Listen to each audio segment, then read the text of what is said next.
नमस्कार, स्वागत है आप सभी का न्यूज इंडिया की खास पेशकश सुर्खियां अखबार की में और मैं हूं आपके साथ आंचल कादियान। जाहिर सी बात है, सुर्खी अखबार को लेकर हम हमेशा हाजिर होते हैं ठीक 8 बजे। हमारा मकसद यही होता है कि आप चाय की चुस्कियों से पूरी खबरों को आराम से बहुत आसानी भाषा में समझ पाए। शुरुआत होगी इस वक्त की बड़ी खबर के साथ, जहां संसद भवन की सुरक्षा से जुड़ी ये बड़ी खबर है। संसद में घुसने की कोशिश एक बार फिर से नाकाम की गई है। संसद में घुसने की कोशिश कर रहे थे संदिग्ध, तो तैनात सीआईएसएफ जवानों ने 3 मजदूरों को पकड़ा है।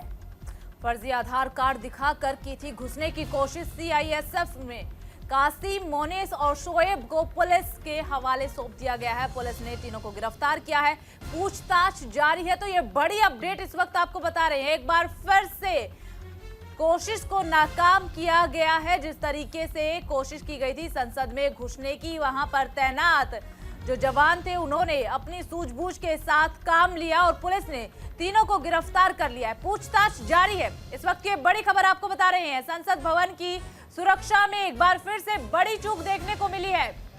देखिए, संसद की सुरक्षा में ये चूक का एक बार फिर से मामला सामने आया है। हालांकि राहत की बात यह है कि इस वक्त जो तमाम लोग घुसने की कोशिश कर रहे थे, इन तमाम संदिग्धों को गिरफ्तार कर लिया गया है। तैनात सीआईएसएफ जवानों ने 3 मजदूरों को पकड़ा है। कहा जा रहा है कि फर्जी आधार कार्ड दिखाकर ये घुसने की कोशिश कर रहे थे। सीआईएसएफ ने कासिम, मोनिस, शोएब को पुलिस को सौंपा है।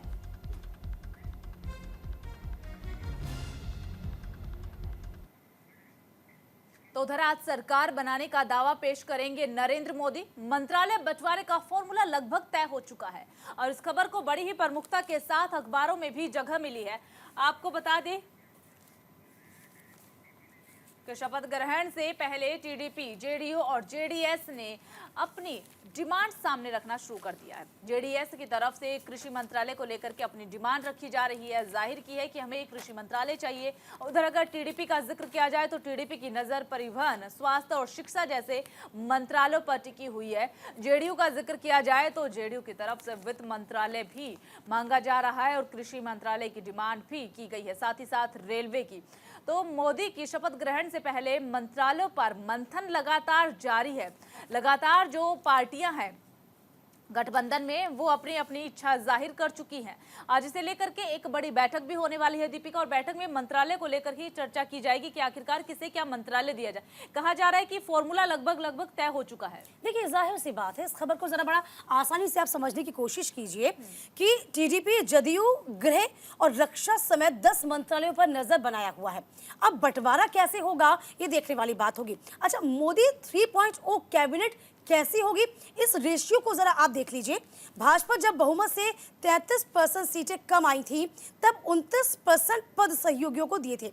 इस बार 11% पर कम है। लेकिन उस वक्त आपको याद होगा, चाहे बात 2014 की हम कर लें, 2019 की हम कर लें, तो इन दोनों टर्म्स में आप देखिए किस तरीके से बीजेपी जो थी पूर्ण बहुमत में थी, खुद के बूते पर सरकार बनी थी। अब आपको बता दें कि एनडीए के सहयोग से यहाँ पर अब विभागों का बंटवारा किया जाएगा।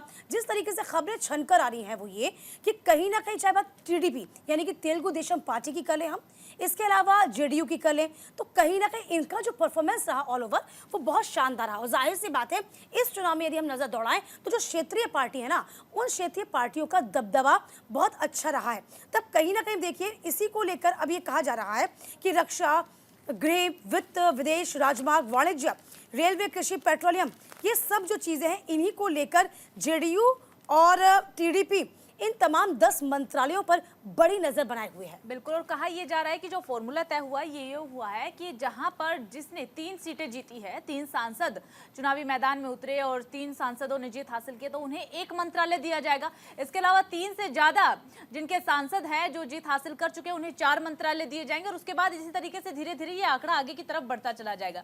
ये तो मंत्रालय को लेकर के माथापच्ची जो है वो चल ही रही है, लगातार बैठकें हो रही है। दूसरी तरफ कांग्रेस पार्टी का जिक्र किया जाए तो कांग्रेस का कहना है कि इस वक्त बेहद ही महत्वपूर्ण भूमिका है टीडीपी की और जेडीयू की। टीडीपी और जेडीयू की तरफ से अगर जेडीयू का जिक्र किया जाए तो बिहार को एक विशेष दर्जा की मांग नीतीश कुमार साफ तौर पर जाहिर कर चुके हैं। अब कहा जा रहा है कांग्रेस पार्टी की तरफ से क्या प्रधानमंत्री नरेंद्र मोदी बिहार को विशेष दर्जा जो है वो देंगे, विशेष राज्य का दर्जा दिया जाएगा। अगर दिया जाता है तो क्या आंध्र प्रदेश की तरफ से भी ये मांग की जा सकती है? यही हम कह रहे हैं, यदि आप एक राज्य को विशेष दर्जा देंगे तो जाहिर सी बात है दूसरा राज्य भी तो तैयार बैठा हुआ है। अच्छा, ये जो पूरा सिनेरियो है बहुत सिंपल भाषा में आप समझने की कोशिश करिए। ये जो सिनेरियो बना 1999 में बहुमत से 90 सीटें पीछे रह गई थी अटल सरकार, और तब सहयोगियों के दम पर सरकार खड़ी हुई थी।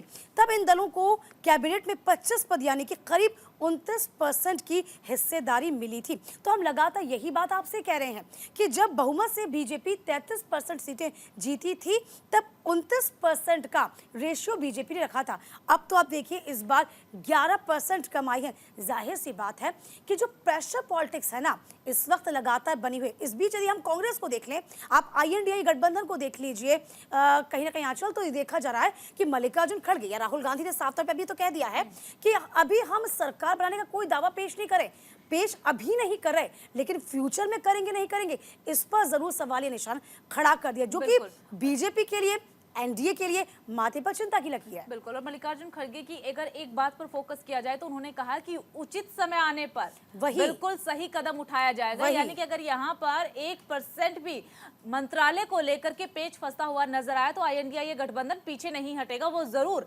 जेडीयू से या फिर टीडीपी से संपर्क करने की कोशिश बिल्कुल करेगा, क्योंकि टीडीपी और जेडीयू में खुद मंत्रालय को लेकर के आप खुद समझिए, देखने को मिल रहा है। खुद समझिए कितने मजबूत ये दो दल लग रहे हैं आपको। आप देखिए आंध्र प्रदेश में चंद्रबाबू नायडू का दबदबा है, विधानसभा चुनाव उन्होंने जीत लिया, लोकसभा में शानदार प्रदर्शन उनका देखा गया। जनता दल यूनाइटेड आप देखिए नीतीश कुमार हमेशा गेम चेंजर की भूमिका में नजर आए हैं और कहा जा रहा है कि इस बार किंग मेकर की भूमिका में भी है, तो कोई अतिशयोक्ति नहीं है। अच्छा, दूसरी बात आप इसको ऐसे भी समझ लीजिए कि मंत्रालय नहीं मिलेगा तो जाहिर सी बात है INDI गठबंधन जो है वो घात लगाकर इस वक्त बैठा हुआ है, नजरे तरेरे हुए, तो फूक फूक कर कदम बीजेपी को यहाँ पर रखना होगा। बिल्कुल। और देखिए सबसे बड़ी बात, हमारी सबकी जो नजरें हैं, निगाहें हैं, वो टीडीपी और जेडीयू पर ही टिकी हुई है कि टीडीपी और जेडीयू अपने मंत्रालय मांग रहे हैं। अगर इसके अलावा दूसरी पार्टियों पर भी नजर डालें, उन्हें भी कहीं ना कहीं उम्मीद है, वो भी अपनी इच्छा जाहिर कर चुके हैं, क्योंकि उन्हें भी पता चल चुका है कि इस वक्त भारतीय जनता पार्टी की मजबूरी है अगर उन्हें सत्ता में आना है, क्योंकि बहुमत का आंकड़ा तो छू नहीं पाई है बीजेपी। तो इसलिए क्षेत्रीय पार्टी को ये बात साफ पता है कि अगर सत्ता में आना है तो गठबंधन जरूरी है। इसलिए वो जो क्षेत्रीय पार्टियां हैं वो लगातार विभाग की मांग करे, जैसे कि चिराग पासवान भी अपनी इच्छा जाहिर कर चुके हैं। हालांकि चिराग पासवान का मुद्दा दबे जबान है उनकी, दबे जबान में वो कह चुके हैं। हालांकि अब वो जरूर कह रहे हैं कि मकसद यही है कि प्रधानमंत्री मोदी को PM बनाना है, लेकिन जाहिर सी बात है चिराग पासवान का आप स्ट्राइक रेट देखिए ना, पिछली मर्तबा देखिए कितना शानदार प्रदर्शन किया, 5 की 5 सीटें उनके पास। इसके बाद देखिए इस बार प्रदर्शन देखा गया उनका, तो अभी भी शानदार प्रदर्शन रहा। जाहिर सी बात है चिराग पासवान भी इस बार मंत्रालय में मांग करेंगे, वो चाहेंगे कि उनकी भी भागीदारी सुनिश्चित की जाए। बिल्कुल। और जैसा कि फॉर्मूला तय हुआ है कि अगर 3 सांसद है तो 1 मंत्रालय मिलेगा। हालांकि चिराग पासवान को अभी तक जो उम्मीद है वो है कि 1 मंत्रालय मिलेगा, बल्कि चिराग पासवान के 5 सांसद जो हैं वो जीत हासिल कर चुके हैं। 2019 में 6 ने और इस बार 5 ने जीत हासिल की है। तो कहीं ना कहीं यहाँ पर 2 मंत्रालय हो सकता है कि चिराग पासवान की तरफ से डिमांड की जा सकती है कि उन्हें भी 2 मंत्रालय चाहिए।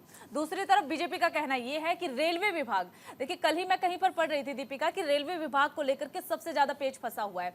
रेलवे और कृषि और रेलवे चाहते हैं नीतीश कुमार भी, टीडीपी भी, यानी कि चंद्रबाबू नायडू भी चाहते हैं। उधर दूसरी तरफ बीजेपी का कहना है कि अश्वनी वैष्णव ने बहुत अच्छा काम किया है, रैपिड चला दी गई है, मेट्रो चला दी गई है, तो हम चाहते हैं कि 3.0 कार्यकाल में भी अश्वनी वैष्णव ही इसे संभाले और इसी तरीके से काम हो। तो यहाँ पर हर कोई अपनी अपनी इच्छा जाहिर कर चुके हैं। विदेश विभाग हो गया, और यदि आप 2014 2019 पर नजर दौड़ाएंगे देखेंगे तो तमाम जो बड़े बड़े विभाग हैं, ठीक है, वो तमाम बड़े बड़े विभाग बीजेपी ने अपने ही पाले में रखे हैं, अपने ही पास रखे। और बीजेपी कतई नहीं चाहेगी कि इन विभागों को अपने सहयोगी दलों में बांट दिया जाए। अब करना कैसे होगा, ये बहुत स्मार्टली बीजेपी को करना पड़ेगा, जिससे कि सहयोगी भी नाराज ना हो। बिल्कुल। और मंत्रालय के साथ साथ लोकसभा अध्यक्ष की इच्छा भी टीडीपी जाहिर कर चुके हैं कि लोकसभा अध्यक्ष जो है वो हमारा होना चाहिए। ये भी इच्छा टीडीपी की तरफ से जाहिर की जा चुकी है। चलिए आगे बढ़ जाते हैं आंचल। चलिए आगे बढ़ते हुए अगली खबर का रुख करते हैं आज। बिल्कुल, अगली खबर राहुल गांधी से जुड़ी हुई है। आपको बता देते हैं कि किस तरीके से राहुल गांधी की भी जो है वो मुश्किलें बढ़ी हुई नजर आ रही है। राहुल गांधी ने प्रधानमंत्री नरेंद्र मोदी और गृह मंत्री अमित शाह पर एक पोस्ट शेयर किया है शेयर बाजार को लेकर के, कि किस तरीके से शेयर बाजार में उतार चढ़ाव देखने को मिले हैं। गंभीर आरोप यहां पर लगाए गए हैं। ये कहा गया है कि बीजेपी ने बताया है बेबुनियाद। इस खबर को बड़ी ही प्रमुखता के साथ भी छापा गया है। दरअसल राहुल गांधी ने कहा है कि जिस तरीके से शेयर बाजार में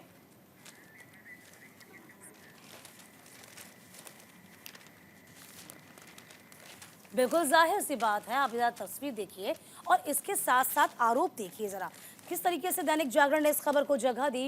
राहुल गांधी ने गुरुवार को प्रेस कॉन्फ्रेंस की और कहा कि चुनाव के समय पीएम नरेंद्र मोदी ने बाकायदा टिप्पणी की। गृह मंत्री और वित्त मंत्री ने टिप्पणी की थी। उन्होंने इसे स्कैम बताया था। जेपीसी जांच की मांग भी कर दी, यानी कि साफ तौर पर अब मांग का जिक्र किया जा रहा है। और देखिए आपको आंचल ये खबर दिखा ही रही है। ठीक इसी तरीके से दैनिक भास्कर के फ्रंट पेज पर भी इस जगह को खबर को छापा गया है। तो मोदी शाह ने निवेशकों के 30 लाख करोड़ रुपए डुबो दिए। जेपीसी जांच की मांग की गई है। तो फिलहाल देखिए राहुल गांधी अब बहुत ही अलग अंदाज में नजर आ रहे हैं, बेबाक अंदाज में नजर आ रहे हैं। बिल्कुल, देखिए नई सरकार के शपथ ग्रहण से पहले ही कांग्रेस नेता राहुल गांधी ने शेयर बाजार को लेकर के जिस तरीके से उथल पथल हुई है, हमने देखा था 4 तारीख को जब रिजल्ट आ रहे थे तो शेयर बाजार में लगातार गिरावट दर्ज की जा रही थी और फिर इसका असर 5 तारीख को भी देखने को मिला। हालांकि जो कल शेयर बाजार खुला है वो अच्छे अंकों के साथ खुला है, लेकिन 4 और 5 को भारी नुकसान यहाँ पर हुआ है। तकरीबन 30 लाख करोड़ रुपए जो है वो डूब चुके हैं 4 और 5 तारीख को लेकर के। इसे लेकर के राहुल गांधी का साफ ये कहना है कि भारतीय जनता पार्टी ने जो चैनल्स को है वो कहा कि आप ये आंकड़े दिखाइए कि किस तरीके से हम 400 जीत रहे हैं, 400 के पार का जो हमारा नारा था हम हासिल कर रहे हैं, जैसे कि शेयर बाजार में लोग पैसा लगाएंगे। हालांकि बीजेपी को ये बात बहुत अच्छे से पता थी, ऐसा राहुल गांधी का कहना है कि बीजेपी को ये बात बहुत अच्छे से पता थी कि हम 400 पार नहीं जीत रहे। उसके बाद भी मीडिया चैनल्स पर प्रेशर बीजेपी की तरफ से बनाया गया कि आप ये एग्जिट पोल दिखाइए। एग्जिट पोल को देख करके लोगों ने, निवेशकों ने अपना पैसा लगाया और ऐसे में बड़ा पैसा 30 लाख करोड़ डूब चुका है। देखिए अब आप इसे ऐसे समझिए किस तरीके से जब कोरोना आया था, कोरोना में सबसे बड़ा डाउनफॉल देखा गया था। 30% से जो ज़्यादा मार्केट है वो डाउन हो गया था। इसके बाद ठीक 4 साल के बाद ये मौका फिर आया। एक दिन में 7% से ज़्यादा, यानी कि 60% से ज़्यादा जो मार्केट था वो डाउनफॉल हो गया। अब राहुल गांधी क्या कह रहे हैं? राहुल गांधी कह रहे हैं इस पूरे मामले को लेकर संयुक्त संसदीय समिति की जांच की जानी चाहिए। दावा क्या किया गया राहुल गांधी की ओर से, जरा ये भी जान लीजिए। एग्जिट पोल में ज्यादा आंकड़े दिखाए गए। भाजपा को आंतरिक सर्वे में 220 सीटें ही हासिल हो रही थी। 3 जून को शेयर मार्केट सारे रिकॉर्ड तोड़ देता है, 4 जून को खटाक से नीचे चला जाता है। 3 बड़े सवाल जो राहुल गांधी लगातार जिक्र कर रहे हैं। दैनिक भास्कर में इसको छापा गया, जरा ये जान लीजिए आप। पीएम नरेंद्र मोदी, गृह मंत्री अमित शाह ने देश की जनता को बाजार में निवेश करने की सलाह क्यों दी, वो ये कह रहे हैं। पीएम और गृह मंत्री दोनों इंटरव्यू अदानी के उन चैनल्स को दिए जिनके ऊपर सेबी की जांच चल रही है। चैनल्स का क्या रोल है, जरा ये भी साफ कीजिए। भाजपा झूठे एग्जिट पोल और मुनाफे कमाने वाले विदेश निवेशकों के बीच रिश्ता क्या है? तो कुल मिलाकर देखा जाए जेपीसी जांच की मांग राहुल गांधी लगातार करें। अच्छा, इन तमाम चीजों को आप समझिए कि कहीं ना कहीं शेयर मार्केट और राजनीति का गहरा संबंध होता है और राहुल गांधी यही कह रहे हैं कि 30 करोड़ रुपए डूब गए हैं। इसकी जांच करिए आप। और बिल्कुल राहुल गांधी ने इसी के साथ ये बात भी कही है कि पहली बार चुनाव के वक्त हमने देखा कि प्रधानमंत्री नरेंद्र मोदी ने स्टॉक मार्केट में अपनी दिलचस्पी दिखाई है, स्टॉक मार्केट को लेकर के लगातार बयान दिए। ऐसा पहली बार हुआ है। हालांकि अब से पहले चुनाव के दौरान कभी भी पीएम नरेंद्र मोदी या फिर अमित शाह की तरफ से इस तरीके के बयान सामने नहीं आए थे। चलिए आगे बढ़ जाते हैं। लोकसभा चुनाव में खराब प्रदर्शन के बाद आपकी समीक्षा हुई। विधानसभा चुनाव अकेले ही लड़ेंगे, अमर उजाला ने इस खबर को जगह दी है। आम आदमी पार्टी ने फैसला किया कि वो दिल्ली विधानसभा का चुनाव अकेले ही लड़ेंगे। पार्टी के सीनियर नेता गोपाल राय ने कहा कि कांग्रेस के साथ गठबंधन लोकसभा चुनाव तक के लिए ही था, विधानसभा चुनाव हम अकेले ही लड़ेंगे। पार्टी ने फैसला ऐसे वक्त में लिया जब संयोजक और दिल्ली के सीएम अरविंद केजरीवाल जेल में हैं।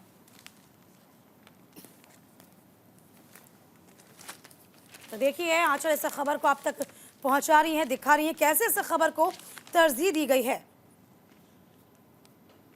तो तो बिल्कुल देखिए, विधानसभा चुनाव अकेले लड़ने का फैसला लिया गया। दरअसल कल सीएम आवास पर बैठक हुई थी और इस बैठक की अध्यक्षता अरविंद केजरीवाल की पत्नी सुनीता केजरीवाल ने की। बैठक में कई अहम मुद्दों को लेकर के चर्चा हुई। सबसे बड़ी चर्चा हुई कि लोकसभा चुनाव में किस तरीके से हार का सामना करना पड़ा।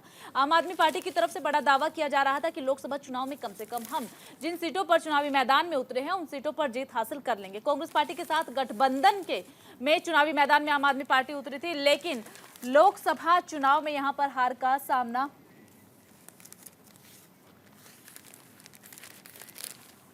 सामना करना पड़ा। उसके बाद बैठक के बाद गोपाल राय का बयान सामने आता है और गोपाल राय ने साफ कह दिया है कि ये जो गठबंधन था, INDI ये गठबंधन जो बना था, ये मात्र सिर्फ और सिर्फ लोकसभा के लिए बना था, ना कि विधानसभा के लिए बना था। इसलिए विधानसभा चुनाव में जो आम आदमी पार्टी है वो अकेले ही चुनावी मैदान में उतरेंगी। हमने ये देखा है, देखिए दीपिका, दिलचस्प बात दिल्ली की अगर बात कर ली जाए तो दिल्ली में हमने ये देखा कि आम आदमी पार्टी लोकसभा चुनाव में न केवल 2024 में बल्कि 2019 में भी हार गई थी। 2019 में तो हालांकि अकेले ही चुनावी मैदान में उतरी थी, तब भी हार गई थी। 2024 में कांग्रेस का साथ लिया, तब भी हार का सामना करना पड़ा। लेकिन विधानसभा चुनाव में काफी अच्छा प्रदर्शन आम आदमी पार्टी का रहता है। विधानसभा चुनाव में अच्छी खासी सीट हासिल करती है आम आदमी पार्टी। आंचल, यही एक बड़ी वजह है जिसमें आम आदमी पार्टी बिल्कुल भी सहयोग नहीं चाहती किसी का, बिल्कुल भी गठजोड़ नहीं चाहती है, स्पेशली कांग्रेस का। क्योंकि आप देखिए कांग्रेस किस तरीके से, यदि हम प्रतिद्वंदी की बात करते हैं, पंजाब में आम आदमी पार्टी और कांग्रेस जो है बिल्कुल चिर प्रतिद्वंदी की भूमिका में है। उस वक्त भी जब INDI गठबंधन तैयार हुआ था तब भी माना जा रहा था कि तमाम जो अंदर के कह सकते हैं कार्यकर्ता हैं वो इस वक्त कंफर्ट जोन में नहीं है। ठीक इसी तरीके से जब दिल्ली का रुख किया गया, हालांकि तमाम चीज़ें स्पष्ट जरूर हुई, तमाम चीज़ें कह जरूर दी गई थी कि हम INDI गठबंधन के साथ में हैं, लेकिन क्या कार्यकर्ता अपने आप को कंफर्टेबल फील कर रहा था, ये देखने वाली बात थी। अब इस बीच चूंकि अब बैठक हो गई है, बैठक में कह दिया गया है कि अब विधानसभा चुनाव चूंकि नजदीक है, हमने प्रदर्शन बहुत बेहतर किया है विधानसभा चुनावों में, तो जाहिर सी बात है कि अब जो चुनाव है विधानसभा का होगा वो हम अकेले ही लड़ेंगे। और इस बीच आपने भी जिक्र किया किस तरीके से लोकसभा चुनाव में बेहतर प्रदर्शन आम आदमी पार्टी का दिल्ली में नहीं रहा, इसी से भी थोड़ा सा जो मनोबल है वो टूटा भी है। कुछ दूसरे सिनेरियो से भी हम इसको ऐसे भी देख सकते हैं कि अरविंद केजरीवाल पर साफ तौर पर, चाहे वो शराब नीति घोटाले का मामला हो या फिर आपने देखा होगा किस तरीके से उन्हीं की सांसद ने उन पे आरोप लगाया, स्वाति मालीवाल ने आरोप लगाया, तो कहीं ना कहीं अपने आप को कांग्रेस ने बैकफुट पर कर लिया, चुनावी रैली में किसी तरीका का आमंत्रण नहीं दिया। तो ये तमाम बातें शायद अंदर खाने की मुझे लगता है कि एक कारण ये भी रहा होगा दीपिका, जब आम आदमी पार्टी का गठन हुआ था तो अरविंद केजरीवाल की तरफ से जोर शोर से कहा गया था कि कुछ भी हो जाएगा, हम कांग्रेस पार्टी के साथ गठबंधन नहीं करेंगे, और फिर गठबंधन करके चुनावी मैदान में उतर गए। तो मुझे लगता है कि जनता इन चीजों को भूलती नहीं है, जनता हर एक चीज को अक्सर अपने दिमाग में फिट रखती है और सही समय आने पर जवाब भी दिया जाता है। फिलहाल यहाँ पर वक्त हो चला एक छोटे से ब्रेक का, जल्द हाजिर हूँ। ठीक है, वो तमाम बड़े बड़े विभाग बीजेपी ने अपने ही पाले में रखे हैं, अपने ही पास रखे, और बीजेपी कतई नहीं चाहेगी कि इन विभागों को अपने सहयोगी दलों में बांट दिया जाए। अब करना कैसे होगा, ये बहुत स्मार्टली बीजेपी को करना पड़ेगा, जिससे कि सहयोगी भी नाराज ना हो। बिल्कुल, और मंत्रालय के साथ साथ लोकसभा अध्यक्ष की इच्छा भी टीडीपी जाहिर कर चुकी है कि लोकसभा अध्यक्ष जो है वो हमारा होना चाहिए, ये भी इच्छा टीडीपी की तरफ से जाहिर की जा चुकी है। चलिए आगे बढ़ जाते हैं आंचल, चलिए आगे बढ़ते हुए अगली खबर का रुख करते हैं आज। बिल्कुल, अगली खबर राहुल गांधी से जुड़ी हुई है। आपको बता देते हैं कि किस तरीके से राहुल गांधी की भी जो है वो मुश्किलें बढ़ी हुई नजर आ रही है। राहुल गांधी ने प्रधानमंत्री नरेंद्र मोदी और गृह मंत्री अमित शाह पर एक पोस्ट शेयर किया है शेयर बाजार को लेकर के, कि किस तरीके से शेयर बाजार में उतार चढ़ाव देखने को मिले हैं, गंभीर आरोप यहाँ पर लगाए गए हैं। ये कहा गया है कि बीजेपी ने बताया है बेबुनियाद। इस खबर को बड़ी ही प्रमुखता के साथ भी छापा गया है। दरअसल राहुल गांधी ने कहा है कि जिस तरीके से शेयर बाजार में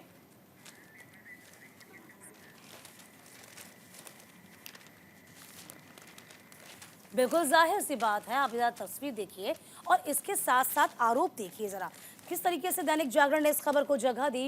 राहुल गांधी ने गुरुवार को प्रेस कॉन्फ्रेंस की और कहा कि चुनाव के समय पीएम नरेंद्र मोदी ने बाकायदा टिप्पणी की, गृह मंत्री और वित्त मंत्री ने टिप्पणी की थी, उन्होंने इसे स्कैम बताया था। जेपीसी जांच की मांग भी कर दी, यानी कि साफ तौर पर अब मांग का जिक्र किया जा रहा है। और देखिए आपको आंचल ये खबर दिखा ही रही है, ठीक इसी तरीके से दैनिक भास्कर के फ्रंट पेज पर भी इस जगह को खबर को छापा गया है। तो मोदी शाह ने निवेशकों के 30 लाख करोड़ रुपए डुबो दिए, जेपीसी जांच की मांग की गई है। तो फिलहाल देखिए राहुल गांधी अब बहुत ही अलग अंदाज में नजर आ रहे हैं, बेबाक अंदाज में नजर आ रहे हैं। बिल्कुल, देखिए नई सरकार के शपथ ग्रहण से पहले ही कांग्रेस नेता राहुल गांधी ने शेयर बाजार को लेकर के जिस तरीके से उथल पथल हुई है, हमने देखा था 4 तारीख को जब रिजल्ट आ रहे थे तो शेयर बाजार में लगातार गिरावट दर्ज की जा रही थी और फिर इसका असर 5 तारीख को भी देखने को मिला। हालांकि जो कल शेयर बाजार खुला है वो अच्छे अंकों के साथ खुला है, लेकिन 4 और 5 को भारी नुकसान यहाँ पर हुआ है। तकरीबन 30 लाख करोड़ रुपए जो है वो डूब चुके हैं 4 और 5 तारीख को लेकर के। इसे लेकर के राहुल गांधी का साफ ये कहना है कि भारतीय जनता पार्टी ने जो चैनल्स को है वो कहा कि आप ये आंकड़े दिखाइए कि किस तरीके से हम 400 जीत रहे हैं, 400 के पार का जो हमारा नारा था हम हासिल कर रहे हैं, जैसे कि शेयर बाजार में लोग पैसा लगाएंगे। हालांकि बीजेपी को ये बात बहुत अच्छे से पता थी, ऐसा राहुल गांधी का कहना है कि बीजेपी को ये बात बहुत अच्छे से पता थी कि हम 400 पार नहीं जीत रहे। उसके बाद भी मीडिया चैनल्स पर प्रेशर बीजेपी की तरफ से बनाया गया कि आप ये एग्जिट पोल दिखाइए। एग्जिट पोल को देख करके लोगों ने, निवेशकों ने अपना पैसा लगाया और ऐसे में बड़ा पैसा 30 लाख करोड़ डूब चुका है। देखिए अब आप इसे ऐसे समझिए, किस तरीके से जब कोरोना आया था, कोरोना में सबसे बड़ा डाउनफॉल देखा गया था, 30% से जो ज़्यादा मार्केट है वो डाउन हो गया था। इसके बाद ठीक 4 साल के बाद ये मौका फिर आया, एक दिन में 7% से ज़्यादा यानी कि 60% से ज़्यादा जो मार्केट था वो डाउनफॉल हो गया। अब राहुल गांधी क्या कह रहे हैं? राहुल गांधी कह रहे हैं इस पूरे मामले को लेकर संयुक्त संसदीय समिति की जांच की जानी चाहिए। दावा क्या किया गया राहुल गांधी की ओर से, जरा ये भी जान लीजिए। एग्जिट पोल में ज्यादा आंकड़े दिखाए गए, भाजपा को आंतरिक सर्वे में 220 सीटें ही हासिल हो रही थी। 3 जून को शेयर मार्केट सारे रिकॉर्ड तोड़ देता है, 4 जून को खटाक से नीचे चला जाता है। 3 बड़े सवाल जो राहुल गांधी लगातार जिक्र कर रहे हैं, दैनिक भास्कर में इसको छापा गया, जरा ये जान लीजिए आप। पीएम नरेंद्र मोदी, गृहमंत्री अमित शाह ने देश की जनता को बाजार में निवेश करने की सलाह क्यों दी, वो ये कह रहे हैं। पीएम और गृहमंत्री दोनों इंटरव्यू अदानी के उन चैनल्स को दिए जिनके ऊपर सेबी की जांच चल रही है। चैनल्स का क्या रोल है, जरा ये भी साफ कीजिए। भाजपा झूठे एग्जिट पोल और मुनाफे कमाने वाले विदेश निवेशकों के बीच रिश्ता क्या है? तो कुल मिलाकर देखा जाए जेपीसी जांच की मांग राहुल गांधी लगातार करें। अच्छा, इन तमाम चीजों को आप समझिए कि कहीं ना कहीं शेयर मार्केट और राजनीति का गहरा संबंध होता है और राहुल गांधी यही कह रहे हैं कि 30 करोड़ रुपए डूब गए हैं, इसकी जांच करिए आप। और बिल्कुल राहुल गांधी ने इसी के साथ ये बात भी कही है कि पहली बार चुनाव के वक्त हमने देखा कि प्रधानमंत्री नरेंद्र मोदी ने स्टॉक मार्केट में अपनी दिलचस्पी दिखाई है, स्टॉक मार्केट को लेकर के लगातार बयान दिए, ऐसा पहली बार हुआ है। हालांकि अब से पहले चुनाव के दौरान कभी भी पीएम नरेंद्र मोदी या फिर अमित शाह की तरफ से इस तरीके के बयान सामने नहीं आए थे। चलिए आगे बढ़ जाते हैं। लोकसभा चुनाव में खराब प्रदर्शन के बाद आपकी समीक्षा हुई, विधानसभा चुनाव अकेले ही लड़ेंगे, अमर उजाला ने इस खबर को जगह दी है। आम आदमी पार्टी ने फैसला किया कि वो दिल्ली विधानसभा का चुनाव अकेले ही लड़ेंगे।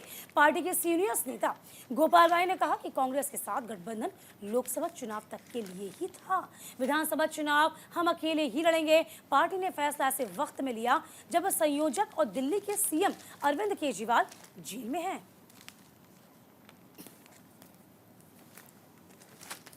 तो देखिए आंचल इस खबर को आप तक पहुंचा रही हैं, दिखा रही हैं कैसे इस खबर को तरजीह दी गई है। तो बिल्कुल देखिए विधानसभा चुनाव अकेले लड़ने का फैसला लिया गया। दरअसल कल सीएम आवास पर बैठक हुई थी और इस बैठक की अध्यक्षता अरविंद केजरीवाल की पत्नी सुनीता केजरीवाल ने की। बैठक में कई अहम मुद्दों को लेकर के चर्चा हुई। सबसे बड़ी चर्चा हुई कि लोकसभा चुनाव में किस तरीके से हार का सामना करना पड़ा।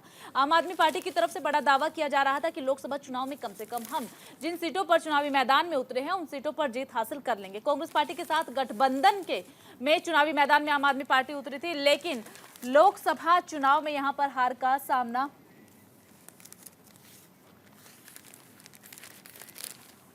सामना करना पड़ा। उसके बाद बैठक के बाद गोपाल राय का बयान सामने आता है और गोपाल राय ने साफ कह दिया है कि ये जो गठबंधन था INDI, ये गठबंधन जो बना था ये मात्र सिर्फ और सिर्फ लोकसभा के लिए बना था, ना कि विधानसभा के लिए बना था।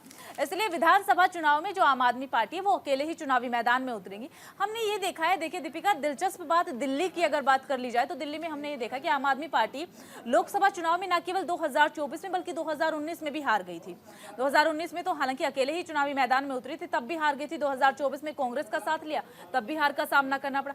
लेकिन विधानसभा चुनाव में काफी अच्छा प्रदर्शन आम आदमी पार्टी का रहता है, विधानसभा चुनाव में अच्छी खासी सीट हासिल करती है आम आदमी पार्टी। आंचल, यही एक बड़ी वजह है जिसमें आम आदमी पार्टी बिल्कुल भी सहयोग नहीं चाहती किसी का, बिल्कुल भी गठजोड़ नहीं चाहती है, स्पेशली कांग्रेस का। क्योंकि आप देखिए कांग्रेस किस तरीके से, यदि हम प्रतिद्वंदी की बात करते हैं, पंजाब में आम आदमी पार्टी और कांग्रेस जो है बिल्कुल चिर प्रतिद्वंदी की भूमिका में है। उस वक्त भी जब INDA गठबंधन तैयार हुआ था तब भी माना जा रहा था कि तमाम जो अंदर के कह सकते कार्यकर्ता हैं वो इस वक्त कंफर्ट जोन में नहीं है। ठीक इसी तरीके से जब दिल्ली का रुख किया गया, हालांकि तमाम चीज़ें स्पष्ट जरूर हुई, तमाम चीज़ें कह जरूर दी गई थी कि हम INDA गठबंधन के साथ में हैं, लेकिन क्या कार्यकर्ता अपने आप को कंफर्टेबल फील कर रहा था, ये देखने वाली बात थी। अब इस बीच चूंकि अब बैठक हो गई है, बैठक में कह दिया गया है कि अब विधानसभा चुनाव चूंकि नजदीक है, हमने प्रदर्शन बहुत बेहतर किया है विधानसभा चुनावों में, तो जाहिर सी बात है कि अब जो चुनाव है विधानसभा का होगा वो हम अकेले ही लड़ेंगे। और इस बीच आपने भी जिक्र किया किस तरीके से लोकसभा चुनाव में बेहतर प्रदर्शन आम आदमी पार्टी का दिल्ली में नहीं रहा, इसी से भी थोड़ा सा जो मनोबल है वो टूटा भी है। कुछ दूसरे सिनेरियो से हम इसको ऐसे भी देख सकते हैं कि अरविंद केजरीवाल पर साफ तौर पर, चाहे वो शराब नीति घोटाले का मामला हो या फिर आपने देखा होगा किस तरीके से उन्हीं की सांसद ने उन पे आरोप लगाया, स्वाति मालीवाल ने आरोप लगाया, तो कहीं ना कहीं अपने आप को कांग्रेस ने बैकफुट पर कर लिया, चुनावी रैली में किसी तरीका का आमंत्रण नहीं दिया। तो ये तमाम बातें शायद अंदर खाने से मुझे लगता है कि एक कारण ये भी रहा होगा दीपिका, जब आम आदमी पार्टी का गठन हुआ था तो अरविंद केजरीवाल की तरफ से जोर शोर से कहा गया था कि कुछ भी हो जाएगा हम कांग्रेस पार्टी के साथ गठबंधन नहीं करेंगे, और फिर गठबंधन करके चुनावी मैदान में उतर गए। तो मुझे लगता है कि जनता इन चीजों को भूलती नहीं है, जनता हर एक चीज को अक्सर अपने दिमाग में फिट रखती है और सही समय आने पर जवाब भी दिया जाता है। फिलहाल यहाँ पर वक्त हो चला एक छोटे से ब्रेक का, जल्द हाजिर। बदले भी जा सकते हैं, खबर ये भी छन की आई थी, आपको याद होगा। अब देखने वाली बात है कि मंत्रालयों में क्या कुछ फेरबदल संभव है, चूंकि इसके बाद नजर विधानसभा चुनाव पर होगी। वहां पर चूंकि अब साफ तौर पर देखा जाए तो समाजवादी पार्टी में अखिलेश यादव जो हैं वो साफ तौर पर इस वक्त बहुत शानदार मूड में नजर आ रहे हैं और एक बेहतरीन राजनेता बनकर इस बार के लोकसभा चुनाव में बनकर उभरे हैं। ये देखा जाए INDA गठबंधन को लेकर तो सारा जो दारोमदार था वो खुद ही समाजवादी पार्टी के मुखिया अखिलेश यादव के बल पे था, और अखिलेश यादव ने अपनी उस भूमिका को बखूबी निभाया और साबित करके दिखाया कि उत्तर प्रदेश में सिक्का यदि चलेगा उनका ही चलेगा। तो देखिए साथ ही साथ प्रदेश अध्यक्ष पर भी यहाँ पर गाज गिरती हुई नजर आ रही है। कहा जा रहा है कि लोकसभा चुनाव में भूपेंद्र चौधरी ने अच्छा काम नहीं किया है तो उन्हें भी यहाँ पर हटा दिया जा सकता है, उनकी जगह पर नए चेहरे को जगह मिल सकती है। न केवल प्रदेश अध्यक्ष बल्कि कई ऐसे चेहरे हैं जिन्हें हटा करके अब नए चेहरों को यहाँ पर जगह मिल सकती है। ये तो हमने बात कर ली उत्तर प्रदेश की, अब दिल्ली का रुख कर लेते हैं। दिल्ली में भी हलचल तेज है। राउज एवेन्यू कोर्ट में CM अरविंद केजरीवाल को बड़ा झटका पहले ही लग चुका है। कोर्ट की तरफ से कहा गया है कि अरविंद केजरीवाल को कोई गंभीर बीमारी नहीं है। इसी के साथ कई सारी चीजों का भी जिक्र राउज एवेन्यू कोर्ट की तरफ से किया गया। आज एक बार फिर से राउज एवेन्यू कोर्ट में दिल्ली के मुख्यमंत्री अरविंद केजरीवाल की पेशी होने वाली है और जमानत याचिका, जो मेडिकल आधार पर जमानत याचिका दायर की गई थी, वो पहले से ही खारिज कर दी जा चुकी है। दिल्ली के कथित शराब घोटाले मामले में मनी लॉन्ड्रिंग के आरोप में गिरफ्तार किए गए दिल्ली के CM अरविंद केजरीवाल को अब राउज एवेन्यू कोर्ट में बड़ा झटका दिया है। कोर्ट ने उन्हें जमानत देने से साफ इनकार कर दिया। केजरीवाल ने अपनी तबियत खराब होने का हवाला देते हुए मांग की थी कि उन्हें टेस्ट और इलाज के लिए जमानत दी जाए, लेकिन कोर्ट ने ये मांग खारिज कर दी है। साथ ही केजरीवाल से कोर्ट ने अहम सवाल भी पूछे हैं। तो देखिए ये तो रहा कल का, जो कल सुनवाई हुई, तो कल की सुनवाई के दौरान क्या कुछ कोर्ट की तरफ से कहा गया। अब आज एक बार फिर से जमानत याचिका पर सुनवाई होने वाली है। आज की सुनवाई पर भी सभी की नजरें हैं कि आखिरकार आज की सुनवाई के दौरान क्या कुछ रहने वाला है, राहत मिलेगी या नहीं। देखिए अब समझने वाली बात ये है कि जब अरविंद केजरीवाल ने जमानत अर्जी लगाई थी तब सुप्रीम कोर्ट ने तभी कह दिया था कि जो तमाम दलीलें, आप जो मेडिकल इश्यूज हमें अभी गिना रहे हैं ना, ये मेडिकल इश्यूज आपने तब क्यों नहीं गिनाए जब आपको जमानत दी जा रही थी या फिर उस पर सुनवाई चल रही थी। आपको याद होगा अरविंद केजरीवाल की जब जमानत अर्जी, ये जमानत जो थी वो खत्म होने वाली थी, 1 तारीख का वक्त मुकर्रर था जब उनको वापस से सरेंडर करना था। उससे ठीक कुछ दिन पहले ही अरविंद केजरीवाल ने कहा था कि तत्काल प्रभाव से इस पर सुनवाई की जानी चाहिए। इसी बात को लेकर कोर्ट किया गया। खुद साफ तौर पर सुप्रीम कोर्ट के द्वारा सुप्रीम कोर्ट ने कहा कि आपको कोई मेडिकल इश्यूज, हम उससे इत्तेफाक रखते हैं कि मेडिकल इश्यूज हो सकते हैं, लेकिन आप कोई गंभीर बीमारी की चपेट में नहीं है। इस बीच ईडी ने जो साफ तौर पर सामने आया, ईडी ने कहा कि जिस तरीके से अरविंद केजरीवाल लगातार धुआंधार प्रचार प्रसार कर रहे हैं, तमाम सहयोगियों से मुलाकात करें, इस बीच लगता नहीं है कि अरविंद केजरीवाल जो है मेडिकल इश्यूज के आधार पर उनको जमानत दी जाए, और इसी को लेकर कहीं ना कहीं जो सुनवाई थी वो की जा रही थी। तो फिलहाल देखिए ये बड़ा झटका जो है अरविंद केजरीवाल के लिए माना जा रहा है। देखिए, कोर्ट की तरफ से तो साफ कह दिया गया है कि कोई गंभीर बीमारी नहीं है, तो इस आधार पर जमानत नहीं मिल सकती, लेकिन आम आदमी पार्टी लगातार इसी को मुद्दा बना रही है। बड़े बड़े प्रदर्शन किए जा रहे हैं, हर बात पर सड़कों पर उतर करके आ जाते हैं आम आदमी पार्टी के कार्यकर्ता और कहते हैं कि दिल्ली के मुख्यमंत्री, आम आदमी पार्टी के संयोजक को जेल में अच्छे से ट्रीटमेंट नहीं मिल रहा है, उन्हें दवाइयां नहीं दी जा रही है, उन्हें गंभीर बीमारी है, उनका वजन जो है वो कम हो गया है। इस बात को मुद्दा लगातार आम आदमी पार्टी बना रही है। भले ही लगाएं, सुप्रीम कोर्ट तो हर एक चीज को बड़ी बारीकी से देखता है और सुप्रीम कोर्ट ने देखा भी। अच्छा, इस बीच आप देखिए मनीष सिसोदिया को देख लीजिए, लगभग 1.5 साल से ऊपर हो चुका है मनीष सिसोदिया जेल में ही बंद है। ठीक है, इसके अलावा अरविंद केजरीवाल पर बहुत ही गंभीर आरोप लगाए गए हैं और इन गंभीर आरोपों के तहत उनको जमानत सिर्फ इसलिए दी गई थी कि वह प्रचार प्रसार कर सके, और खुद ही सुप्रीम कोर्ट ने इस बात को बोला था कि वह कोई आदतन अपराधी नहीं है, उनको जमानत दी जा सकती है। लेकिन अब उन्होंने एक्सटेंड करने की जब बात की कि उनकी जमानत को एक्सटेंड किया जाए, लेकिन इसको लेकर सुप्रीम कोर्ट ने कहा कि आपकी एक्सटेंशन को हम खारिज करेंगे। खारिज इसलिए करेंगे कि मेडिकल इश्यूज के आधार पर अब आपकी जमानत याचिका को बढ़ाया नहीं जाएगा, क्योंकि जो आपको जमानत दी है वो मेडिकल आधार पर नहीं बल्कि चुनाव प्रचार के दौरान आपको दी है कि आप चुनाव प्रचार कर सके। चलिए आगे बढ़ जाएंगे। लोकसभा चुनाव में खराब प्रदर्शन के बाद अजित पवार ने बैठक बुलाई, 5 विधायकों ने नहीं लिया हिस्सा। हिंदुस्तान टाइम्स ने इस खबर को जगह दी। तो अजित पवार ने अपने विधायकों के साथ ट्राइडेंट होटल में गुरुवार को बैठक करने वाले थे। खबर आ रही है कि इस मीटिंग में उनके 5 विधायक नहीं पहुंचे। इससे पहले सूत्रों के हवाले से खबर आई थी कि अजित पवार के गुट के 10 से 15 विधायक शरद पवार के संपर्क में हैं, और देखिए जिस बात का डर था वही डर अब कहीं ना कहीं अजित पवार को लगता नजर आ रहा है। अजित पवार का बेहद खराब प्रदर्शन रहा है लोकसभा चुनाव में, और जब अजित पवार ने कल बैठक बुलाई थी तब ये तमाम खबरें सामने आई थी कि सभी विधायक नहीं पहुंच रहे हैं। 5 ऐसे विधायक हैं जो लगातार गायब हैं, और कहा यह भी जा रहा है कि उनका सीधे सीधे जो संपर्क है वो कहीं ना कहीं शरद पवार के गुट से हो सकता है। ये कहीं ना कहीं अजित पवार के लिए साफ तौर पर चिंता की बात है। बिल्कुल, और देखिए ये भी कहा जा रहा है कि जो 10 विधायक हैं वो शरद पवार के संपर्क में हैं। ये काफ़ी ज़्यादा सोचने और विचार करने वाली बात है, क्योंकि अगर वो संपर्क में हैं तो यहाँ पर बड़ी परेशानी का सामना जो है वो अजीत पवार को उठाना पड़ सकता है अगर इनके विधायक शरद पवार के संपर्क में। देखिए, हमने महाराष्ट्र में ये चीज़ तो देखी कि जब चुनाव के नतीजे सामने आए, चुनाव होने से पहले असली नकली की लड़ाई हमने यहाँ पर देखी। बड़े दावे किए जाते हैं कि हम असली हैं, हम नकली हैं, लेकिन जैसे ही रिजल्ट सामने आए तो असली नकली का फैसला तो जनता ने कर दिया कि कौन असली है और कौन नकली है। अब फैसला होने के बाद सभी की नजर है कि विधानसभा चुनाव होने वाले हैं 3 महीने बाद। रिजल्ट बिल्कुल ही विपरीत आ गए, जिसकी उम्मीद की गई थी वैसा कुछ हुआ नहीं है महाराष्ट्र में। इसलिए अब अजीत पवार की टेंशन बढ़ी हुई है। इसलिए अजीत पवार ने कल बैठक भी बुलाई, बैठक में मंथन किया कि आखिरकार हार के पीछे की वजह क्या रही है। कहीं ना कहीं अजीत पवार फिर एक बार से शरद पवार के साथ संपर्क साधने की कोशिश, ऐसे सूत्रों के हवाले से जानकारी मिली थी कि उनके विधायक तो है ही है, लेकिन अजीत पवार के मन में भी ये है जगह कि शरद पवार के साथ अगर चुनावी मैदान में उतरे तो विधानसभा में फायदा हो सकता है। देखिए, जोड़ तोड़ की राजनीति तो पार्टियां आप करेंगी। अब इन तमाम चीजों को आप ये समझिए कि राज्य में इन लोकसभा चुनाव से 3 जो बड़ा उलटफेर है वो देखने को मिला। पहला, कांग्रेस पार्टी बीजेपी बड़ी पार्टी बनकर उभर गई है और बीजेपी 10 पर सिमट कर रह गई, ये बड़ा उलटफेर था। दूसरा, एकनाथ शिंदे अजित पवार को इसमें बड़ा झटका लगा, क्योंकि असली और नकली की लड़ाई मानी जा रही थी, जिसको कहीं ना कहीं कहा जा रहा था कि राज्य की जनता ने बीजेपी की तोड़ने वाली राजनीति को नकार दिया। तीसरा, विधानसभा चुनाव में क्या समीकरण बदल जाएंगे, ये देखने वाली बात होगी, क्योंकि बारामती की सीट आपको याद होगी किस तरीके से वे हॉट सीट बनी हुई थी।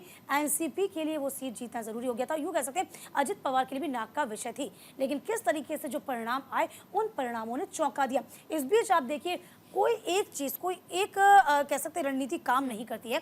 इस बीच आप नजर दौड़ाएंगे तो आप ये पाएंगे कि चाहे वो मराठा आरक्षण क्यों ना हो, उन तमाम चीजों को लेकर सरकार को घेरा गया जनता के द्वारा। तो जनता ने ये तमाम चीजों को समझा और उसी के आधार पर वोटिंग की, जिसका परिणाम ये रहा कि कांग्रेस जो है कि बड़ी पार्टी बनकर उभर कर सामने आई। बिल्कुल। और देखिए, इस रिजल्ट से एक बात तो तय है दीपिका कि जनता ही जनार्दन है। आप कितने भी दावे कर लीजिए, कितना भी असली नकली का खेल खेल लीजिए, जनता के हाथ में सब कुछ है। जनता बता देगी आपको कि कौन असली है और कौन नकली है। चलिए, इसी के साथ अब खबरों में भी आगे बढ़ जाते हैं। जेडीयू ने बीजेपी की चिंता बढ़ा दी है। दरअसल अग्निपथ योजना पर विचार करने का प्रस्ताव रखा है। दैनिक जागरण ने भी इस खबर को बड़ी ही प्रमुखता के साथ छापा है। और राष्ट्रीय जनतांत्रिक गठबंधन यानी कि एनडीए के महत्वपूर्ण घटक दल जनता दल से केंद्र में सरकार गठन को लेकर के भारतीय जनता पार्टी की तरफ से की जा रही कवायदों के बीच सेना में भर्ती की अग्निपथ योजना की समीक्षा किए जाने की मांग उठाई जा रही है। जेडीयू के सीनियर नेता केसी त्यागी ने भी कहा है कि अग्निपथ योजना को लेकर के मतदाताओं के एक हिस्से में नाराजगी रही है। हमारी पार्टी चाहती है कि विस्तार से उन कमियों और खामियों को दूर किया जाए, एक बार विचार विमर्श किया जाए। तो तमाम सारे सवाल उठाए जा रहे हैं। उधर अखिलेश यादव ने भी इस खबर को जब सुना और पढ़ा तो साफ कहा गया कि जेडीयू ने सही कदम उठाया है। एक बार अग्निपथ योजना को लेकर के समीक्षा होनी चाहिए। जाहिर सी बात है, जेडीयू के बड़े नेता हैं, अग्निपथ योजना का जिक्र उन्होंने किया तो सवाल तो खड़े होंगे। समान नागरिक संहिता पर भी सभी राज्यों से वकालत करने की, उन पे बातचीत करने की जरूरत आन पड़ी है। राष्ट्रीय स्तर पर जातिवाद जनगणना कराने की भी अपेक्षा जाहिर की गई है। तो केंद्र में सरकार गठन से पहले जदयू ने दो बड़े मुद्दों पर अपने विचार को बिल्कुल स्पष्ट कर दिया। सेना में अग्निवीर भर्ती वाली अग्नि योजना की समीक्षा की, समान नागरिक संहिता पर सभी राज्यों से बातचीत के संदर्भ में। तो देखिए, आपको याद होगा किस तरीके से खुद राहुल गांधी ने या फिर बात करें अखिलेश यादव ने खुले मन से इन योजनाओं को लेकर सरकार को कटघरे में खड़ा किया था कि युवाओं को ठगने वाली योजना है। और इसी को लेकर कहा भी गया था कि यदि हम सरकार में आते हैं, अपने मैनिफेस्टो में भी कांग्रेस से रखा था हम सरकार में आते हैं तो इस योजना को तत्काल प्रभाव से निलंबित कर दिया जाएगा, खारिज कर दिया जाएगा। इस बीच आपको भी याद होगा राजनाथ सिंह भी जब सामने आए थे, राजनाथ सिंह कहते नजर आए थे यदि ऐसा लग रहा है कि अग्निवीर योजना में थोड़ी खामी है तो इन खामियों को हम दुरुस्त कर सकते हैं। तो कुल मिलाकर देखा जाए बीजेपी भी लगातार इस योजना को लेकर बैकफुट पर आई है। बिल्कुल, बैकफुट पर बीजेपी भी आई है। और जेडीयू की तरफ से जब बयान सामने आया तो अखिलेश यादव खुलकर के सामने आया। अखिलेश यादव से पूछा गया कि जेडीयू की तरफ से अग्नि योजना को लेकर के, अग्निपथ योजना को लेकर के कहा गया है कि इस पर एक बार समीक्षा होनी चाहिए, आपकी क्या राय है? तो अखिलेश यादव ने कहा कि जेडीयू का हम समर्थन करते हैं। बिल्कुल, जेडीयू ने सही सवाल उठाया है, एक बार समीक्षा तो होनी ही चाहिए। इसका असर कहीं ना कहीं मुझे लगता है दीपिका कि लोकसभा चुनाव पर भी पड़ा है। अग्निपथ योजना की वजह से युवा जो है वो काफी ज्यादा नाराज थे और इसीलिए ही भारतीय जनता पार्टी को खासा नुकसान यहाँ पर देखने को मिला है। और अब विचार सोचने की, समझने की जरूरत है कि आखिरकार खामी हुई तो कहाँ हुई। चलिए आगे बढ़ जाइए। राजनीतिक उठापटक के बीच शरद पवार का बयान सामने आया, उद्धव ठाकरे नहीं होंगे एनडीए में शामिल। हिंदुस्तान टाइम्स ने इस खबर को जगह दी। लोकसभा चुनाव रिजल्ट के बाद से महाराष्ट्र में शिवसेना यूबीटी के प्रमुख उद्धव ठाकरे को लेकर कई तरह की अटकलें लगाई जा रही थी। दावा है कि रिजल्ट के बाद से बीजेपी उन पर डोरे डाल रही है। इस बीच गठबंधन में शामिल शरद पवार की पार्टी एनसीपी एसपी के नेता जितेंद्र आव्हाड ने कहा कि जहां तक मैं उद्धव ठाकरे को जानता हूं वो सिर कटवा लेंगे, लेकिन बीजेपी के नेतृत्व वाले गठबंधन एनडीए में नहीं जाएंगे। तो देखिए, ये बड़ी खबर इसलिए हो जाती है क्योंकि आपको याद होगा कि जैसे ही रिजल्ट आए थे उसके बाद जब दूसरे दिन मीटिंग होनी थी कहीं ना कहीं आईएनडीए गठबंधन की, तब संजय राउत बैठक में शामिल हुए थे, उद्धव ठाकरे बैठक में शामिल नहीं हुए थे। तब ये कयास लगाना शुरू हो गए थे मीडिया के भीतर, क्या उद्धव ठाकरे एनडीए में शामिल हो रहे हैं। हालांकि संजय राउत ने बाकायदा मीडिया के सामने आए थे, इस बात का उन्होंने खंडन किया था, लेकिन अभी भी चर्चा का बाजार गर्म है। हालांकि अब ये कहीं ना कहीं थोड़ा बहुत हम कह सकते हैं स्पष्ट हो गया है कि उद्धव ठाकरे जो हैं वह एनडीए में नहीं जा रहे, चूंकि बीजेपी का प्रदर्शन बहुत अच्छा महाराष्ट्र में नहीं रहा है। बिल्कुल, ये राजनीति है, यहाँ पर कुछ भी हो सकता है। कल ही हम डिस्कस कर रहे थे कि उद्धव ठाकरे को जिस तरीके से जीत यहाँ पर मिलती हुई नजर आई है, सीटें अच्छी खासी उद्धव ठाकरे ने जीत ली है, और तो अब उद्धव ठाकरे क्या सत्ता में आने के लिए एनडीए के साथ गठबंधन कर सकते हैं? इसे लेकर के तो स्पष्ट हो गया है कि उद्धव ठाकरे तो नहीं यहाँ पर आ रहे हैं, लेकिन अभी भी महाराष्ट्र में जो सियासी हलचल है वो तेज है। कई सारे कयास यहाँ पर लगाए जा रहे हैं और इसके पीछे की वजह है विधानसभा चुनाव। अब से ठीक 3 महीने बाद महाराष्ट्र में विधानसभा चुनाव होने वाले हैं। लोकसभा चुनाव के रिजल्ट पर सभी की नजरें थी, क्योंकि महाराष्ट्र में चुनाव से पहले काफी उथल पुथल देखने को मिली, काफी गठजोड़ की राजनीति महाराष्ट्र में देखने को मिली। ऐसे में यही अब कयास लगाए जा रहे थे कि लोकसभा चुनाव के जो रिजल्ट आएंगे उसका सीधा सीधा असर विधानसभा पर देखने को मिलेगा, लेकिन रिजल्ट तो बड़े ही चौंकाने वाले सामने आ गए। अब लग नहीं रहा कि विधानसभा पर इसका असर देखने को मिलेगा। विधानसभा से पहले मुझे लग रहा है दीपिका, काफी ज्यादा गठजोड़ एक बार फिर से हमें देखने को मिल सकता है। ऐसा ना हो कि बदनामी है, कहा जाता है ना, बीजेपी तो बदनामी है कि ऑपरेशन लोटस जो है बीजेपी लगातार चलाती है, और इन्हीं तमाम चीज़ों से जो है इस वक्त पार्टियां डरी हुई रहती हैं। INDIA गठबंधन में हालांकि हम देखें पूरे महाराष्ट्र का जिक्र कर लिया जाए तो कांग्रेस का प्रदर्शन बहुत अच्छा रहा, इससे कांग्रेस का जो मनोबल है वो हाई है, लेकिन बीजेपी को कहीं ना कहीं अब सोचने की जरूरत है। विधानसभा चुनाव नजदीक है, आगे की रणनीति कैसी होगी ये समझने वाली बात होगी। चलिए तो देखिए, आगे बढ़ेंगे। आज बिल्कुल महाराष्ट्र का जिक्र कर लिया, दिल्ली का जिक्र कर लिया, अब हिमाचल प्रदेश का भी जिक्र कर लेते हैं। दरअसल सुप्रीम कोर्ट ने हिमाचल सरकार को दिए गए पानी जारी करने के निर्देश, दिल्ली में पानी की किल्लत हो रही है, लोगों को राहत नहीं मिल रही है, दिल्ली में जिस तरीके से जल संकट बढ़ता जा रहा है उसे लेकर के सुप्रीम कोर्ट का दरवाजा खटखटाया गया था। आतिशी ने सुप्रीम कोर्ट में याचिका दायर की और मांग की थी कि हिमाचल प्रदेश, हरियाणा, साथ ही साथ उत्तर प्रदेश जो पड़ोसी राज्य है दिल्ली के, वहां से पानी मांगा जाए।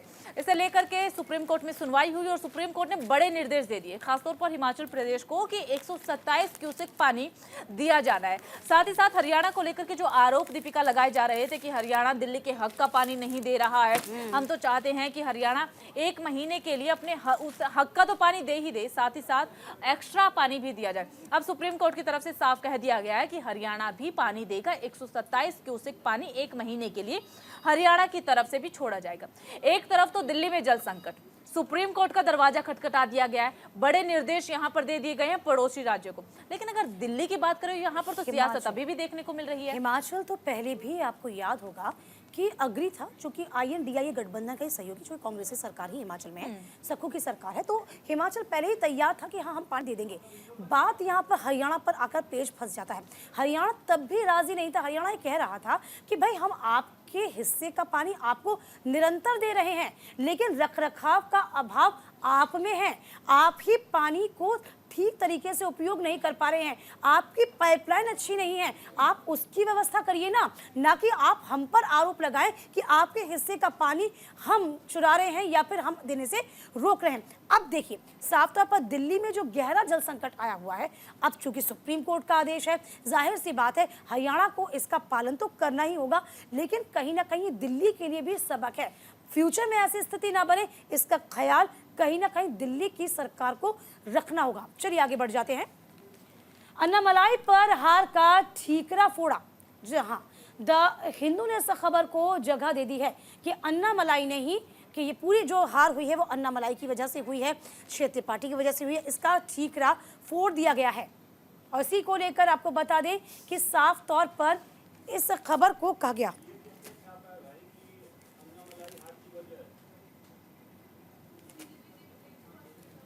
देखिए अब साफ तौर पर देखा जाए, यदि हम देखें कि हिंदी बेल्ट में लगातार जो प्रभाव है बीजेपी का बहुत अच्छा है।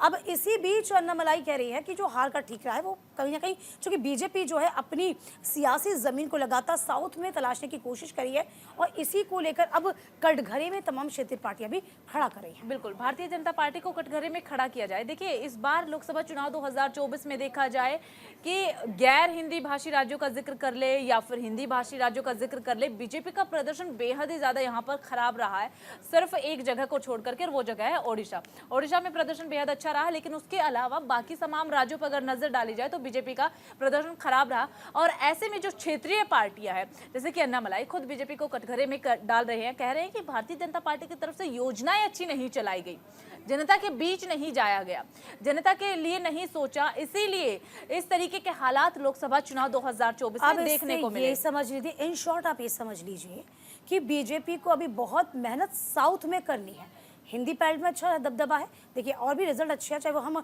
बात कर लें मध्य प्रदेश की, वहाँ पर भी बहुत अच्छा रहा, उड़ीसा में अच्छा कर लिया, तमाम राज्यों में किया, लेकिन जिन जिन राज्यों में अच्छा नहीं किया वहाँ समझना होगा। साउथ में सियासी ज़मीन तलाशी जा रही है और इसको लेकर बीजेपी को आगे भी बहुत मेहनत जो है वो करनी पड़ेगी और इस पर भी विचार करना होगा। चलिए आगे बढ़ जाएंगे। नतीजों के दिन आए भारी गिरावट के बाद अब रिकवरी मोड पर शेयर बाजार नजर आ रहा है। पीएसयू कंपनियों में भी हो रही है रिकवरी। दैनिक जागरण ने भी इस खबर को बड़ी ही प्रमुखता के साथ छापा है। अब निफ्टी का जिक्र कर लेते हैं तो निफ्टी में 22,800 की रजिस्ट्रेशन लेवल को मजबूत किया गया है, वॉल्यूम में भी ब्रिज किया गया है। इसके अलावा कई सारे निवेशकों को काफ़ी नुकसान यहाँ पर 4 तारीख को हमने देखा था कि जब रिजल्ट आए थे तो शेयर बाजार में किस तरीके से गिरावट लगातार दर्ज की गई थी। इसे लेकर के राहुल गांधी का बयान भी बिल्कुल दीपिका सामने आया है कि किस तरीके से जो 4 तारीख को रिजल्ट सामने आए उसे लेकर के भारतीय जनता पार्टी ने जो एग्जिट पोल है वो दिखाने की कोशिश की थी। पीएम नरेंद्र मोदी और अमित शाह को इस बात को बखूबी पता था कि जो एग्जिट पोल है वो गलत दिखाए जा रहे हैं, लेकिन उन पर प्रेशर बनाया गया कि आप इस तरीके के एग्जिट पोल दिखाएं ताकि जो लोग हैं वो शेयर बाजार में अपना पैसा लगाए और इसका भारी नुकसान निवेशकों को उठाना पड़ा। देखिए 21 लाख करोड़ रुपए से ज्यादा का बढ़ा है बीएसई का कारोबार। विशेषज्ञ क्या बोल रहे हैं जरा इस पे भी आप नजर दौड़ाइए। विशेषज्ञ बोल रहे हैं एनडीए सरकार बनने से सकारात्मक जो वृद्धि है वो जारी रहेगी। अच्छा इस खबर को आप ऐसे समझिए, चूंकि शेयर बाजार की पूरी खबर जब सामने आई थी, जैसे ही मार्केट रेड सिग्नल के साथ शुरू हुआ था, एक दिन में 7% से ज्यादा मार्केट जब डाउनफॉल हो गया था, तभी कहीं ना कहीं सवाल खड़े हो गए थे। और देखिए आप इसे सब में समझिए कि 4 साल के बाद कोरोना में ही ऐसा हुआ था कि जब लगातार शेयर बाजार था वो डाउनफॉल में था, एक दिन में ये सबसे बड़ी गिरावट थी और इसी को लेकर राहुल गांधी लगातार निशाना साधने की कोशिश कर रहे हैं कि जो कुछ हुआ है वो बीजेपी की ही मिली भगत से हुआ। 30 लाख करोड़ का नुकसान जो है वो निवेशकों ने उठाया, इस पर जांच की जानी चाहिए। चलिए आगे बढ़ जाएंगे। नीट परीक्षा में गड़बड़ी को लेकर एनटीए ने किया है इनकार, विपक्ष ने गंभीर आरोप लगाए थे।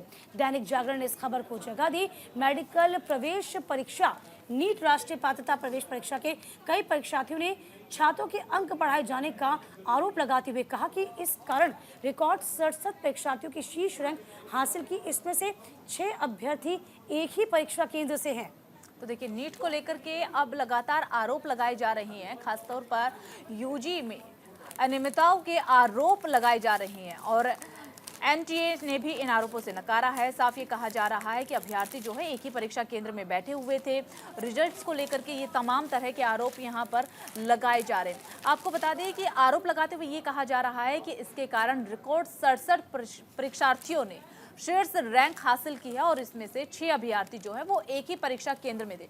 ये जब आरोप लगा तो इस पर सोचने की जरूरत यहाँ पर महसूस हो रही है कि एक ही परीक्षा केंद्र के अंदर इतने सारे लोग बैठे हुए हैं, 6 अभ्यर्थी बैठे हुए हैं और 67 जो विद्यार्थी है उन्होंने यहाँ पर रैंक हासिल किया है। तो यहाँ पर विचार करने की जरूरत है। देखिए परीक्षाओं को लेकर के जो बच्चे हैं वो काफी ज्यादा उत्सुक रहते हैं, साल भर मेहनत यहाँ पर करते हैं और फिर इस तरीके के आरोप यहाँ पर अगर लग जाए तो स्टूडेंट्स जो है उन्हें भी लगता है कि उनकी मेहनत यहाँ पर खराब हो रही है और कहीं ना कहीं फिर सरकार पर सवाल यहाँ पर उठाने लगते हैं कि आपकी तरफ से जिम्मेदारी से काम नहीं लिया गया है, चेकिंग अच्छे से नहीं हुई है। तो कहीं ना कहीं सरकार को स्टूडेंट्स का ख्याल रखते हुए, क्योंकि वो साल भर मेहनत करते हैं और उनकी मेहनत एक ही झटके में जब रेत में मिल जाए तो उन्हें दुख होगा। जाहिर सी बात है, कांग्रेस यही कह रही है। एक्स पर पोस्ट किया गया कांग्रेस के द्वारा, कांग्रेस ये कह रही है कि अनियमितताएं बढ़ती गई हैं, इसकी जांच की जानी चाहिए।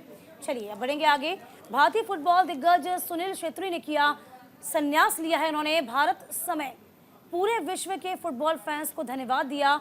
द हिंदू स्पोर्ट्स पेज ने इस खबर को छापा। छेत्री ने अपना समय लिया और फैंस को उनके जबरदस्त समर्थन के लिए धन्यवाद दिया। 39 वर्षीय छेत्री ने स्टेडियम में आखिरी बार दौड़ लगाई और भारतीय राष्ट्रीय टीम ने ब्लू टाइगर्स के लिए खेलने वाले बेहतरीन खिलाड़ियों में से एक के लिए खड़े होकर ताली बजाई है। तो देखिए संन्यास लिया और संन्यास के साथ ही साथ यहाँ पर जम करके तारीफ करते हुए भी नजर आए हैं। अपनी पूरी टीम की भी तारीफ की, साथ ही साथ फैंस का धन्यवाद दिया। फैंस बेहद ही ज़्यादा ज़रूरी हो जाते हैं क्योंकि फैंस की वजह से ही किसी को इतनी ज़्यादा लोकप्रियता मिलती है। अब यहाँ पर संन्यास लेने के साथ ही साथ सबसे ज़्यादा यहाँ पर अगर किसी का धन्यवाद किया है वो है फैंस का, कि ज़बरदस्त समर्थन दिया है। देखिए सबसे ज़्यादा गोल दागने वाले इंग्लैंड के लिए फुटबॉलर कहा जाएंगे तो उसमें कोई अतिशयोक्ति नहीं। हालांकि देखिए थोड़ा बाहरी मन ज़रूर कह सकते हैं फुटबॉल प्रेमियों को होगा, लेकिन संन्यास उन्होंने अब ले लिया है। चलिए इसी के साथ हमारे से खास सेगमेंट सुर्खियां अखबार की में आज के लिए बस इतना ही। हम कल फिर हाजिर होंगे तमाम सुर्खियों के साथ। आप बने रहिए हमारे साथ। नमस्कार।